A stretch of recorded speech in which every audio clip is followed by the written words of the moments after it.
تو یہ بھی اللہ تعالیٰ کی ایک رحمت ہے کہ اس معاملے میں بھی، حالانکہ یہ ایک بڑی ہرٹفل سچویشن ہو سکتی ہے کہ ایک یعنی کہ نکاح ہوا اور مطلب ایک پورے وہ پروسیس سے گزرنے کے بعد اس کو کہا جائے کہ جی اب یہ وہ شخص کہے کہ میں اس کے ساتھ نہیں رہنا چاہتا یا اس کو طلاق دینا چاہتا. تو لیکن بہرحال اس کی بھی اجازت ہے. اور اس میں پھر اور اس فرمایا لا جناح علیکم ان طلقتم النساء، تم پر اس میں کوئی گناہ نہیں اگر تم ان عورتوں کو طلاق دے دو ما لم تمسوہن، جن کو تم نے ابھی چھوا بھی نہیں، او تفریدوا لہن فریدہ، اور نہ ان کا مہر مقرر کیا تھا. اب یہ دو صورتیں ہو گئیں. اچھا، اور اس سے ایک یہ بات پتہ چلی کہ مہر مقرر کیے بغیر بھی نکاح ہو سکتا ہے. مہر کے بغیر، مہر تو ویسے نکاح کی شرطوں میں سے ہے، لیکن یہ ہے کہ اس کی جو اسپیسیفک اماؤنٹ ہے اس کو ڈیلے بھی کیا جا سکتا ہے، کہ جیسے نکاح کے وقت جو ہے وہ اماؤنٹ اس کی لکھوائی نہ جائے اور طے نہ کی جائے، اور وہ بعد میں سوچ کے اس کو لکھوا دیا جائے یا طے کر دیا جائے. لیکن نکاح تو ہو جائے گا، اور لیکن ابھی مہر اسپیسیفائی نہیں ہوا ہوگا کہ اس کی اماؤنٹ کتنی ہے. تو یہ بھی سچویشن یہ بھی پاسبل ہے کہ مہر کی رقم بھی ابھی مقرر نہیں ہوئی تھی، صرف نکاح ہوا تھا، نہ کوئی میاں بیوی کا آپس میں تعلق قائم ہوا تھا، اور طلاق کی نوبت آ گئی. تو پھر اس میں کیا حکم ہے؟ حوالے سے یہ حکم ہے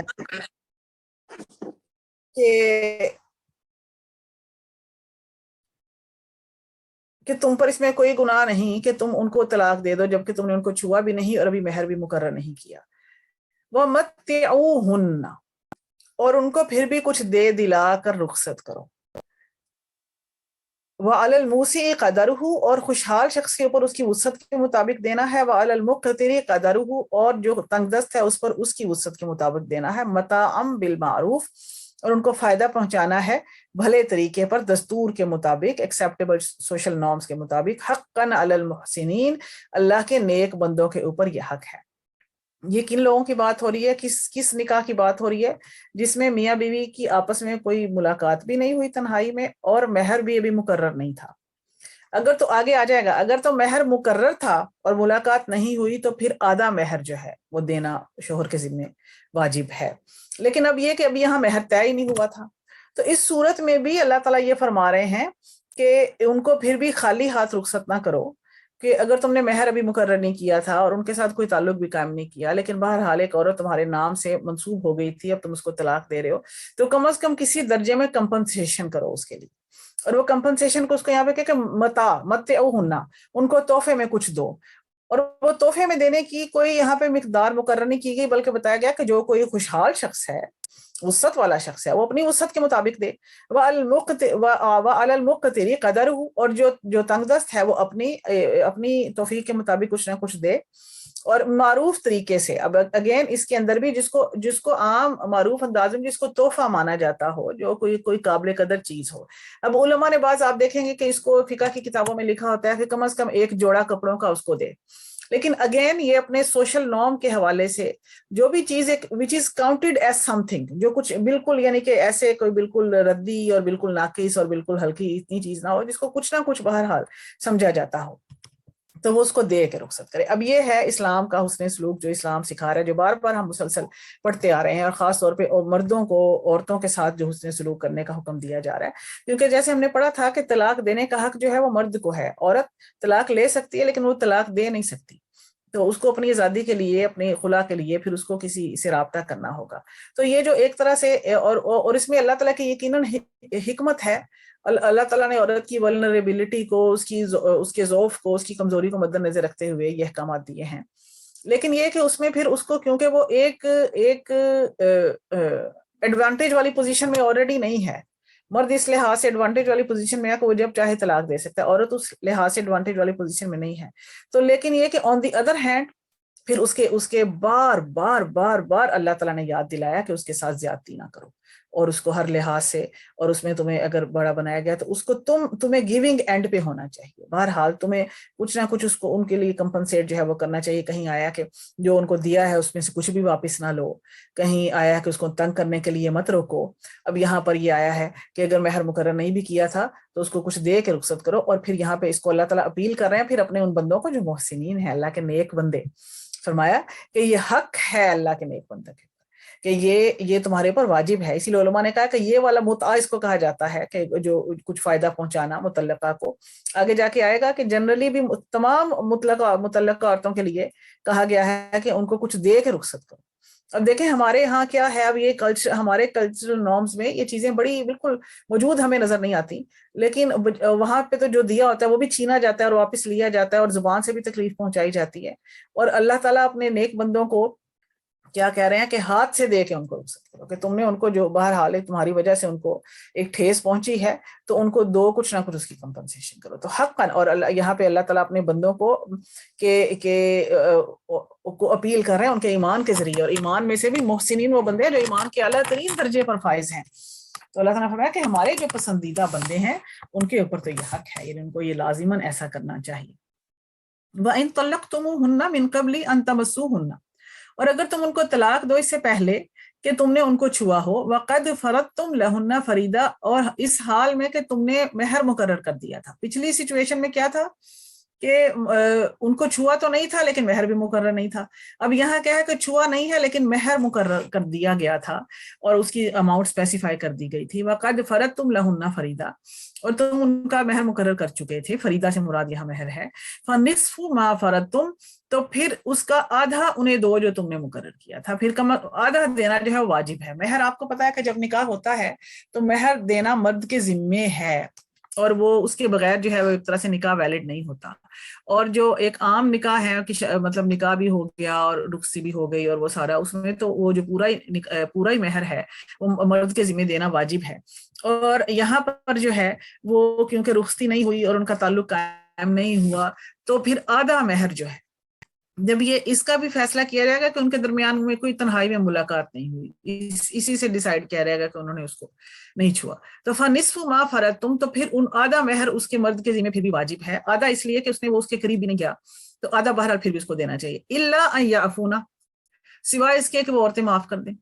وہ کہیں کہ جاؤ ہم آدھا بھی نہیں لیتے، یا عورت کے خاندان والے کہیں کہ نہیں ہم نہیں لیتے. أَوْ يَعْفُوَ الَّذِي بِيَدِهِ عُقْدَةُ النِّكَاحِ،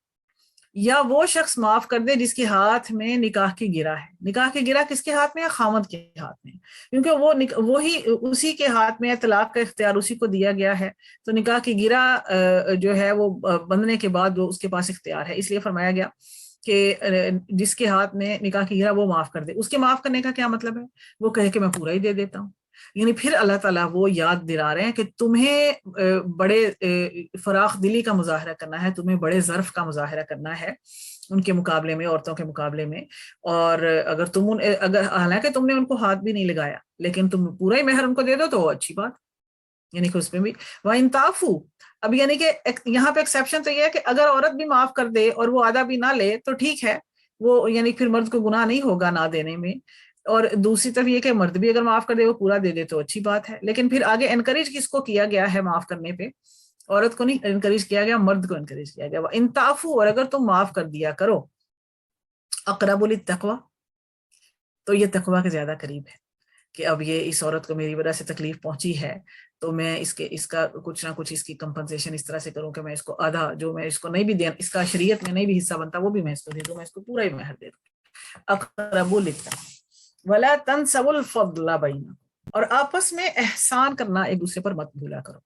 ایک تو اس کا مطلب یہ ہوا کہ تمہیں جو اللہ تعالیٰ نے فضل دیا، یعنی کہ فضل کا مطلب بڑائی ہے، یعنی کہ اللہ تعالیٰ نے مردوں سے کہا جا رہا ہے کہ تمہیں اللہ تعالیٰ نے جو ان پر فضل دیا ہے، تمہیں کچھ ایکسٹرا اختیار دیا ہے، تو اس کو مت بھولو اور جو تم ان پر احسان کرنے والے بنو، تم دینے والے بنو اور تم زیادہ دینے والے بنو.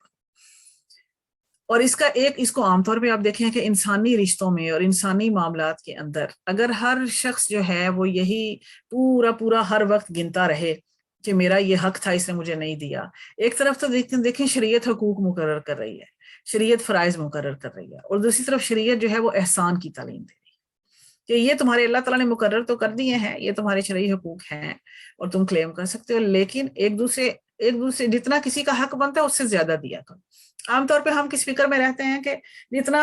ہمارا حق بنتا ہے ہمیں لوگ اس سے زیادہ دیتے رہیں، اور ہم اس کی فکر نہیں کرتے کہ ہم کیا دے رہے ہیں اور ہم اپنے کیا فرائض ادا کر رہے ہیں. لیکن یہ کہ جو اللہ تعالیٰ نے فرمایا کہ جو تم نے کسی کا حق ادا کرنا تھا اس سے زیادہ دے دو، احسان کر کے دے دو، جتنا کسی کا بنتا تھا اس سے زیادہ حق دے دو، اور آپس میں ایک دوسرے پر احسان کرنا مت بھولو، اس سے آپس کے تعلقات میں محبت بڑھتی ہے، اس سے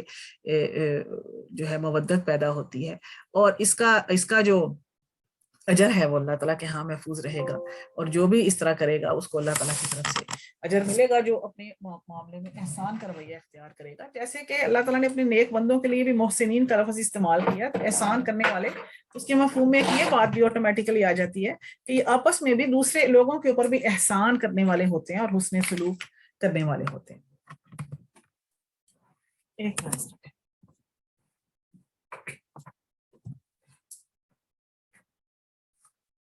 تو وَلَا تَنْسَوْا الْفَضْلَ بَيْنَكُمْ إِنَّ اللَّهَ بِمَا تَعْمَلُونَ بَصِيرٌ، اور جو بھی تم کر رہے ہو اللہ اس کو دیکھ رہا ہے۔ یہاں پہ یہی مطلب ہے کہ اگر تم فضل کا رویہ اختیار کرو گے، احسان کا رویہ، تو اللہ تعالیٰ تمہیں دیکھ رہا ہے اور تمہیں اس کا اجر ملے گا۔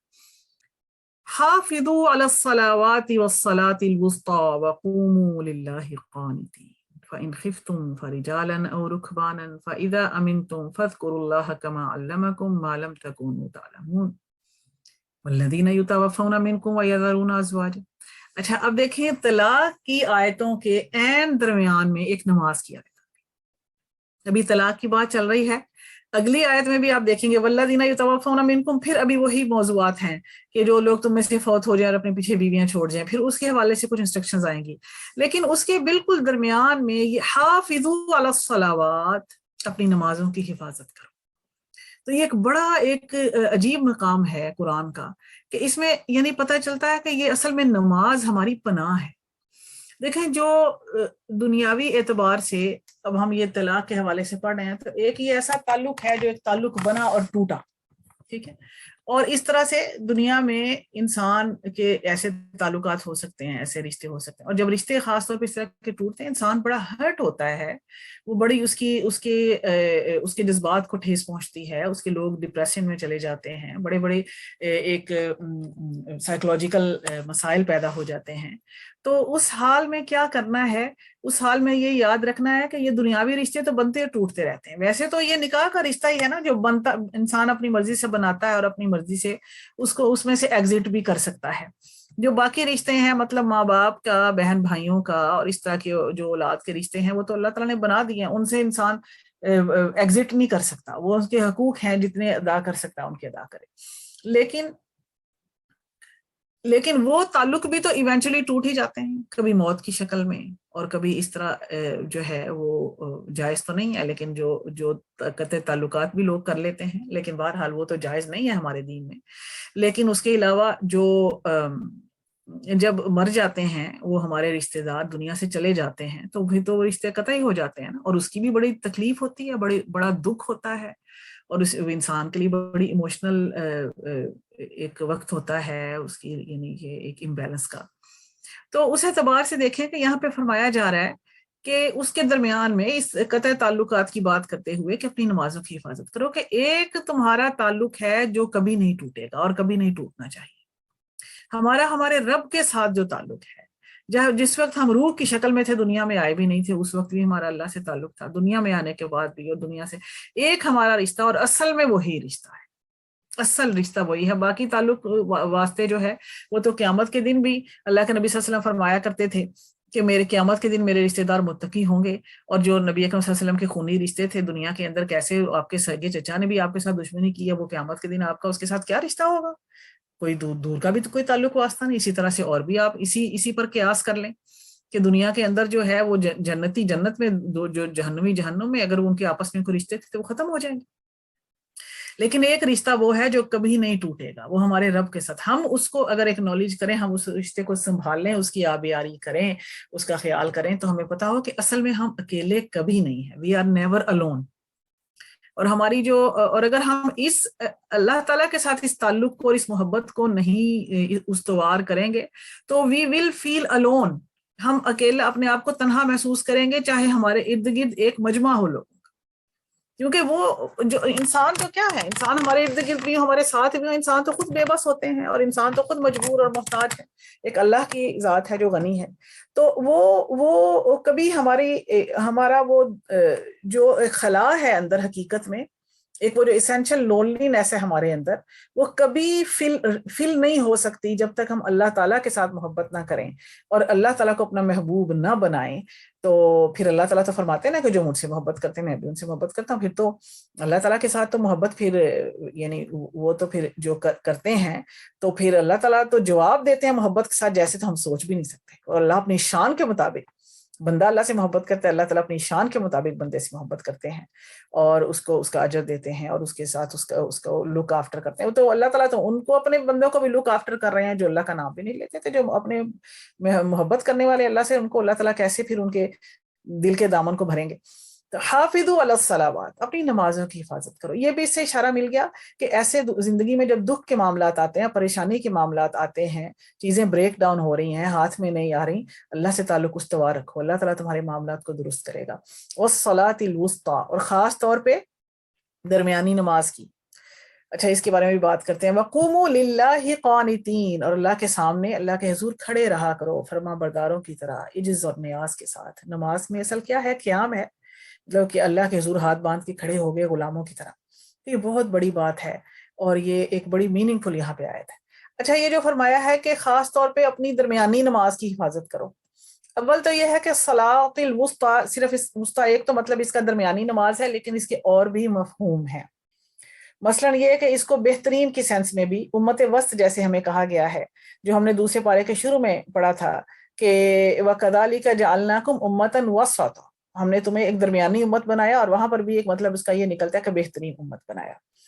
تو اس کو اب آپ جب اس کی تفسیری اقوال پڑھیں تو آپ کو پتہ چلتا ہے کہ اس کے اندر 5 نمازوں کے اقوال ملتے ہیں. کہ بعض علماء نے کہا کہ فجر کی نماز صلاۃ الوسطیٰ ہے، بعض نے کہا ظہر کی ہے، بعض نے کہا عصر کی ہے، بعض نے کہا مغرب کی ہے، بعض نے کہا عشاء کی ہے. تو اس کا ایک مطلب تو یہ نکلتا ہے کہ ہر نماز ہی صلاۃ الوسطیٰ، حقیقت میں ہر نماز کی حفاظت کرو، یہ اس کا ایک بتانے کا انداز ہے. ویسے جو مشہور قول ہے وہ یہ ہے کہ عصر کی نماز جو ہے وہ صلاۃ الوسطیٰ ہے، وہ درمیان، کیونکہ اس سے پہلے 2 نمازیں ہیں دن کے اندر، 2 بعد میں نمازیں ہیں، اور یہ کہ یہ دن کے اس حصے میں ہے جو عام طور پہ بڑا ایک مصروف وقت ہوتا ہے. خاص طور پہ ہمارے دنوں کے تو اب سٹرکچر ہی وہ نہیں رہے کہ سن رائز اور سن سیٹ کے درمیان جو انسان کی ساری ایکٹیویٹیز ہوتی تھی، اب ہم جو ہے وہ صبح کو سوتے ہیں، راتوں کو ہم جاگتے ہیں، اور ہماری ساری ایکٹیویٹیز جو ہے وہ نیچر کے کلاک سے جو ہے وہ ہل گئی ہیں. ورنہ یہ کہ نیچر کا کلاک کیا ہے کہ اب یہ عصر کا وقت وہ ہے جب تھوڑی دیر بعد سورج ڈھل جائے گا. تو ہر انسان جلدی میں ہے کہ اپنے دن کے کام نمٹا لے اندھیرا ہونے سے پہلے، اندھیرا ہونے کے بعد تو اس کا کوئی کام جو ہے وہ نہیں نمٹے گا. تو اس اعتبار سے وہ اس وقت میں پھر اللہ کے لیے وقت نکالنا اور عصر کی نماز ادا کرنا وہ زیادہ اس کی یعنی اس حوالے سے ہائی لائٹ کیا گیا.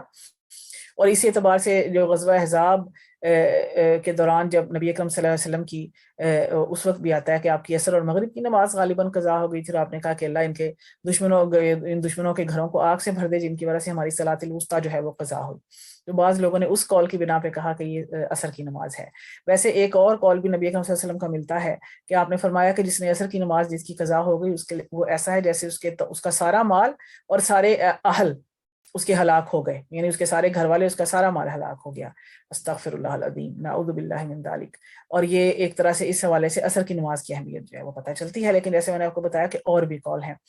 کچھ علماء نے یہ بھی لکھا کہ وسطیٰ سے نماز ہے بہترین نماز، جس کو اچھے اس کی شرائط کے ساتھ ادا کیا جائے، توجہ کے ساتھ، خشوع و خضوع کے ساتھ، اس میں اس کی جو شرائط ہیں فقہی وہ بھی پوری کی جائے، اور باطنی توجہ کے ساتھ جو ادا کی جائے آہستہ آہستہ، اور اس میں اس کو رش نہ کیا جائے، جلدی جلدی نہ پڑھا جائے، تو وہ صلاۃ الوسطیٰ ہے، بہترین نماز وہ ہے. تو اپنی نمازوں کی حفاظت کرو، اور خاص طور پہ اس بات کی حفاظت کرو کہ تم ان کو اچھے طریقے سے ادا کرو.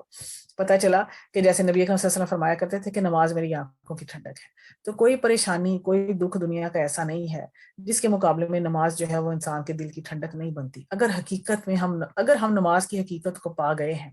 اگر ہم نے اپنے رب کے ساتھ وہ تعلق جو ہے وہ جوڑ لیا ہے، تو وہ بالکل ایسے ہی ہے جیسے آپ کسی غم گسار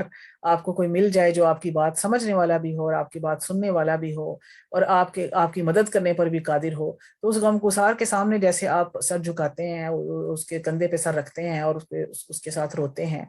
اور یہ سمجھتے ہیں کہ یہ ہمارا مددگار غم گسار یہ ہے، یہ ہماری مدد کرے گا. تو وہ اصل میں حقیقی غم گسار اللہ ہے. اور سمجھیں کہ اس وقت کسی بھی تکلیف اور پریشانی کی حالت میں ہم نے اللہ کو اپنا دکھ اور تکلیف بتا دیا تو وہ انسان ہلکا ہو جاتا ہے. تو حقیقت میں یہ نماز جو ہے وہ آنکھوں کی ٹھنڈک ہے انسان کی ہر حال میں. فَإِنْ خِفْتُمْ فَرِجَالًا أَوْ رُكْبَانًا، اور اگر تمہیں خوف ہے، نماز کے حوالے سے ایک اور بات آ گئی کہ جب حالت خوف میں ہو انسان، یعنی اب کوئی دشمن کے حملے کا خوف ہے یا کوئی سفر کی ایسی حالت ہے یا اس طرح کی کوئی سچویشن ہے کہ نماز ادا کرنے کے لیے پوری توجہ کے ساتھ کھڑے ہونا اس طرح ممکن نہیں ہے، مطلب سفر میں ایسے حالات ہو سکتے ہیں، جنگوں میں ایسے حالات ہو سکتے ہیں جو، تو اس میں پھر فرمایا کہ اگر تمہیں اس چیز کا خوف ہو تو پھر تم جیسے بھی، مطلب اگر تم خوف کی حالت میں نماز پڑھے تو چاہے سواری پر پڑھ لو، پیدل پڑھ لو، چاہے پیدل چلتے چلتے پڑھ لو یا سواری پر پڑھ لو۔ فَإِذَا أَمِنْتُمْ فَاذْكُرُوا اللَّهَ كَمَا عَلَّمَكُمْ مَا لَمْ تَكُونُوا تَعْلَمُونَ۔ تو جب تم، یعنی کہ جب کسی، یعنی کہ جب ایک امن کی حالت میں انسان نہ ہو تو جیسے بھی بن پڑے نماز ادا کر لے۔ پھر یہ کہ جب امن کی حالت میں آئے تو پھر وہ جو پورے اطمینان کے ساتھ شرعی طریقے سے نماز پڑھے، اور بعض پھر ایمرجنسی صورتوں میں جیسے صلاۃ الخوف بھی آگے آئے گی کہ اس میں اس طرح کی اجازت ہے۔ تو اس میں یہ بتایا گیا کہ نماز یعنی کہ خوف کی حالت میں بھی، سفر کی حالت میں بھی، جنگ کی حالت میں بھی نماز کو کسی حالت میں ترک نہ کرو، بلکہ اس کے لیے پھر اللہ تعالیٰ نے سہولت رکھی ہے کہ جس طرح بھی بن پڑے نماز پڑھ لو، اور جب تم امن میں آ جاؤ تو پھر اللہ کا ذکر کیا کرو، کما علمکم، جیسا اس نے تمہیں سکھایا، ما لم تکونوا تعلمون، اور جو کہ تم نہیں جانتے تھے۔ تو یہ بھی بتا دیا کہ اصل میں نماز کیا ہے، اللہ کا ذکر ہے، کیونکہ اب دیکھیں بات کو جوڑیں، پہلے کہا کہ اپنی نمازوں کی حفاظت کرو، اللہ کے حضور فرما برداری سے کھڑے ہوا کرو، پھر کہا کہ اگر تمہیں خوف ہے اور اگر تم اطمینان کی حالت میں نہیں ہو تو پھر چاہے پیدل چلتے چلتے پڑھ لو، چاہے سواری پر بیٹھے بیٹھے پڑھ لو، لیکن جب امن کی حالت میں آ جاؤ تو پھر اللہ کو یاد کرو جیسا اس نے تمہیں سکھایا۔ تو مطلب یہ کہ پھر نماز ویسے پڑھو جیسا اس نے تمہیں سکھائی۔ تو یہاں پہ ذکر اللہ سے مراد نماز ہے، نماز پورے کا پورا اللہ کا ذکر ہے، جس میں ہمارا جسم بھی، ہماری باڈی بھی اللہ کا ذکر کر رہی ہے، اللہ کے آگے جھک رہے ہیں اور رکوع کر رہے ہیں، سجدہ کر رہے ہیں، اللہ کے آگے کھڑے ہیں، قیام کر رہے ہیں، اور زبان بھی اللہ کا ذکر کر رہی ہے، اور آئیڈیلی یہ کہ دل بھی ہمارا اس وقت اللہ کے ذکر میں ہی مشغول ہونا چاہیے۔ تو پورے کا پورا جو ہے وہ نماز جو ہے جسمانی، لسانی اور بدنی جو ہے وہ ایک ذکر ہے۔ تو اور نماز قائم ہی اس لیے کی جاتی ہے کہ اللہ کو یاد کرے انسان، جیسے آگے بھی قرآن حکیم میں آتا ہے کہ میری یاد کے لیے نماز قائم کرو۔ تو نماز حقیقت میں اللہ کو یاد کرنے کے لیے ہے۔ تو بات پھر پتہ چلی کہ وہ نماز جس میں اللہ کا ذکر نہیں ہے، پھر وہ کیسی نماز ہے؟ نماز کا تو مقصد یہ ہے کہ اللہ کو یاد کرنا۔ تو اس میں ایک جو توجہ اور خشوع کی طرف جو ہے وہ اشارہ ہو گیا۔ تو پھر اللہ کا ویسے ذکر کرو، یعنی پھر ویسے نماز پڑھو جیسے اس نے تمہیں سکھایا، معلوم تکونوا تعلمون، جو جیسا کہ تم نہیں جانتے تھے، جیسا تمہیں پہلے پتا نہیں تھا۔ مطلب یہ اب احسان کے طور پہ بھی کہ نماز اللہ تعالیٰ کا بہت بڑا انعام ہے، یہ بہت بڑا تحفہ ہے، اور تم تو جانتے بھی نہیں تھے۔ اللہ نے تمہیں یہ دین سکھایا، اللہ تعالیٰ نے نبی کو بھیجا صلی اللہ علیہ وسلم، اللہ تعالیٰ نے تمہیں یہ نماز عطا کی ہے، یہ تحفہ آپ کو پتہ ہے معراج کی رات نبی اکرم صلی اللہ علیہ وسلم کو عطا کیا گیا تھا۔ تو یہ ایک بہت بڑا انعام ہے، اور یہ اللہ تعالیٰ نے یہ ایسے ہی ہے کہ کسی کو کوئی بہت بڑا بادشاہ ہو اور کسی کو اپنے خاص آفس میں اور خاص اپنے مقام پہ کسی کو 5 دفعہ جو ہے وہ ملنے کی اجازت دے دے، تو آپ سوچیں کہ کوئی کیا سمجھے گا اس ٹائم۔ انگلینڈ کی ملکہ جو ہے وہ کسی کو اجازت دے کے 5 ٹائم میں اس بندے سے ملاقات کروں گی اپنے پرائیویٹ روم، تو وہ کیا ہے؟ یہ اللہ تعالیٰ نے ہمیں اجازت دی ہے کہ ہم 5 ٹائم جو ہے وہ اللہ کے حضور کھڑے ہوں، اور جس ٹائم ہم اللہ کو پکاریں تو اللہ تعالیٰ ہماری پکار کو سنتے ہیں۔ تو یہ انعام ہے، انعام کی ایک شکل ہے، اور اسی سے ہمارے دلوں کو سکون بھی حاصل ہوتا ہے۔ تو یہ انعام کے طور پہ اس کا یہاں پہ ذکر کیا کہ جو اللہ نے تمہیں وہ سکھایا جو تم نہیں جانتے تھے۔ پھر آگے وہی بات، والذین یتوفون منکم ویذرون ازواجا، اور وہ لوگ جو تم میں سے فوت ہو جائیں اور اپنی بیویاں چھوڑ جائیں۔ اب ہم نے یہ اسی طرح کے الفاظ پہلے پڑھے ہیں پچھلی آیت میں، آج جب درس شروع ہوا ہے تو اس میں یہ الفاظ تھے، اور وہاں پر بیوہ کی عدت کا ذکر تھا۔ اب یہاں پر کیا ہے؟ وصیۃ لازواجہم، انہیں چاہیے کہ اپنی بیویوں کے لیے وصیت کر جائیں، متاعا الی الحول، کہ 1 سال کے لیے ان کو نان نفقہ پہنچایا جائے، ان کا خرچ برداشت کیا جائے، غیر اخراج، اور ان کو گھروں سے نہ نکالا جائے۔ فَإِنْ خَرَجْنَا فَلَا جُنَاحَ عَلَيْكُمْ فِي مَا فَعَلْنَا فِي أَنفُسِهِنَّ مِن مَّعْرُوفٍ وَاللَّهُ عَزِيزٌ حَكِيمٌ۔ اب یہ کیا ہے کہ یہ بھی کہا جاتا ہے کہ عرب کے اندر جو بیوہ کی عدت تھی، جو عرب پری اسلامک جو عرب کے اندر رواج تھا، وہ 1 سال تھی عدت بیوہ کے لیے۔ اسلام نے اس کو 4 مہینے 10 دن تک لمیٹڈ کر دیا۔ ظاہر عدت کا مطلب یہ ہے کہ اس عرصے میں عورت جو ہے وہ دوسرا نکاح نہیں کر سکتی، اسلام نے اس کو 4 مہینے 10 دن تک کر دیا۔ پھر یہ کہ یہ جو آیت جس وقت نازل ہو رہی ہے، ابھی وراثت میں بیویوں کا، یا جو وراثت کی آیتیں بھی نازل نہیں ہوئیں، وہ جو سورہ نساء میں وراثت کی آیتیں ہیں جس کے اندر ایسے تمام رشتہ داروں کے، مطلب کوئی شخص فوت ہو گیا ہے، اس کی بیوی ہے، بیٹے ہیں، بیٹیاں ہیں، جو بھی ہیں، ان کا حق جو ہے وہ شریعت کے اندر مقرر کر دیا گیا ہے مرنے والے کی وراثت کا۔ اور یہ لیکن ابھی وہ آیت نازل نہیں ہوئی، یہ ابھی اس سے پہلے آیتیں نازل ہو رہی ہیں، اور اس حوالے سے یہ کہا گیا تھا کہ جو وصیت، جو مرنے والے ہیں وہ جو اپنے وارثوں کے لیے وصیت کر کے جائیں، تو اب یہاں پر بھی یہ ہے کہ جو مرنے والے ہیں وہ اپنی بیویوں کے لیے وصیت کر کے جائیں کہ کم از کم 1 سال تک ان کو اس گھر سے کوئی نہ نکالے۔ اب دیکھیں یہ سچویشن کیا ہے، اب ایک عورت ہے، اس کا خاوند فوت ہو گیا، اب اس کے کوئی بچے بھی نہیں ہیں مثلا، اور اس گھر کے اندر جو اس کے باقی وارث ہیں اس کے شوہر کے، وہ کہیں کہ ٹھیک ہے تمہارا خاوند فوت ہو گیا، جاؤ نکلو یہاں سے، تو یہ نہیں، بلکہ یہ کہ جس گھر میں وہ موجود تھی 1 سال تک کم از کم اس کو وہاں رہنے کی اجازت دی جائے، اس کا خرچ برداشت کیا جائے اس کے، اور تاکہ اس کو ٹائم مل جائے اور وہ اپنے بارے میں کوئی فیصلہ کر لے۔ اور اس میں کیونکہ آگے آیا کہ اور اگر وہ چاہے تو خود نکل جائے، مطلب یہ ہے کہ عدت 4 مہینے 10 دن تو انہوں نے پوری کرنی ہے، اس کے بعد ان پر پابندی نہیں ہے کہ وہ وہیں رہیں، وہ چاہیں تو جا بھی سکتی ہیں، لیکن یہ کہ جو خاوند کے وارث ہیں ان کو نہ نکالیں۔ اب یہ حکم آپ نے سمجھ لیا، یہ حکم تھا، لیکن اس کے بعد کیونکہ وراثت کی آیتیں آ گئی، وراثت کے اندر پھر بیوی کا، اگر شوہر کی اولاد ہے تو بیوی کا 8واں حصہ ہے، اگر شوہر کی اولاد نہیں ہے تو بیوی کا 4تھا حصہ ہے۔ پھر جب وراثت تقسیم ہو جائے گی، بیوی کو بھی اپنا حصہ، چاہے اس کو گھر میں سے خاوند کے حصہ مل گیا ہے، چاہے اور مال میں سے مل گیا ہے، جہاں بھی مل گیا ہے، تو پھر تو اس کو اپنے شوہر کی وراثت میں حصہ مل گیا، پھر وہ اس میں رہے، اپنے حصے میں رہے جس طرح سے بھی۔ اب یہ اس لیے یہ آیت جو ہے کہ خاوند 1 سال کی وصیت کر کے جائے، اور خاوند کے وارث جو ہے وہ 1 سال تک عورت کا خرچہ برداشت کریں اور اس کو گھر میں رکھیں، اب یہ حکم جو ہے یہ منسوخ ہے، اور اس کی جو ناسخ آیت ہے وہی وراثت کی جو آیت ہے۔ لیکن یہاں پر پہلے یہ حکم یوں سمجھیں ایک ٹیمپریریلی یہ حکم بھی آیا تھا جب تک وراثت کی آیتیں نہیں آئی تھیں، اور اس میں بھی ایک پروٹیکشن کا آپ دیکھیں کہ انداز ہے کہ عورت کے لیے، کہ یہ نہیں ہے کہ اب اس کا مطلب اس کا اگر پیچھے کوئی اولاد بھی نہیں ہے اور اس کو فوراً نکال دیا جائے، بلکہ جو پیچھے رہنے والے ہیں وہ اس کو، ان کی ذمہ داری ہے کہ وہ کم از کم 1 سال اس کو پروٹیکٹ کریں، اور اس کا، تاکہ وہ پھر اس کے بعد اپنے لیے کوئی بھی فیصلہ کر لیں۔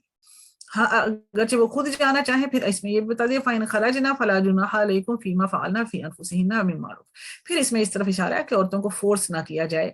اور اس میں اگر وہ تم پر اس میں کوئی گناہ نہیں کہ وہ اپنے بارے میں جو بھی فیصلہ کریں، وہ عدت گزرنے کے بعد نکاح کر لیں، یا وہ کہیں اور جا کے رہنا چاہیں وغیرہ وغیرہ۔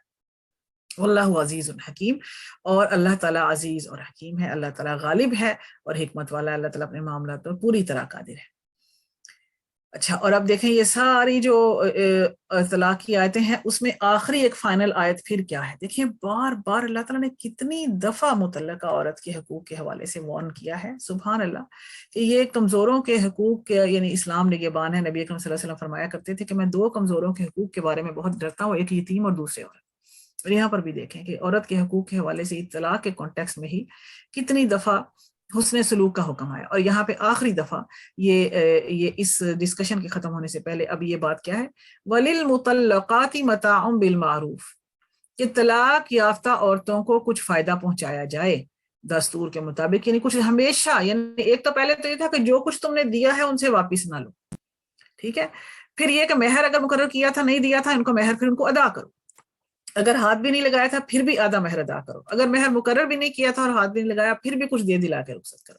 لیکن اوور آل بھی اب یہ اس کو یعنی کہ اس کی تاکید یہاں پر آ گئی کہ جب، یعنی فرض کرو کہ کچھ آلریڈی نہیں دیا ہوا تھا یا دیا بھی ہوا تھا، جب بھی عورت کو طلاق دو اور اس کو اپنے گھر سے رخصت کرو تو کچھ خالی ہاتھ اس کو رخصت کرو، کچھ نہ کچھ اس کو ضرور دو، چاہے فرض کریں کہ ایک تو اگر مہر نہیں دیا تھا ابھی تک تو مہر ہی دے دے گا تو کچھ نہ کچھ ہو گیا یا اس طرح سے، لیکن یہ کہ اس کو کچھ نہ کچھ لازماً دو، اور اس کے بارے میں بھی فرمایا حقاً علی المتقین، پیچھے آیا تھا حقاً علی المحسنین، یہاں پہ حقاً علی المتقین، اللہ کے متقی بندوں کے ذمے یہ بات ہے